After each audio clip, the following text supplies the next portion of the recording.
মানুষ চাইছে পরিবর্তন। যদি সত্যিকারের চাকরি থাকতো তাহলে কিন্তু আমাদের এত ভালো হতো। লাস্ট 15 বছর এখানকার মানুষরা দেখেছে যে রাজ্যের কি অবস্থা।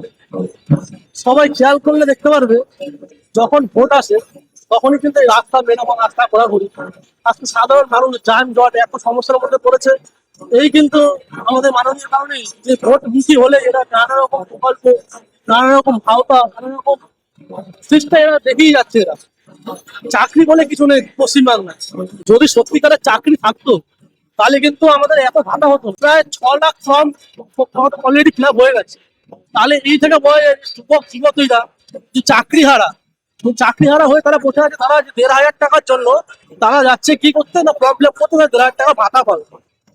এই এই সব দেখেই বোঝা যাচ্ছে যে চাকরির কি বহাল অবস্থা। মানুষ চাইছে পরিবর্তন। কেন পরিবর্তন চাইছে?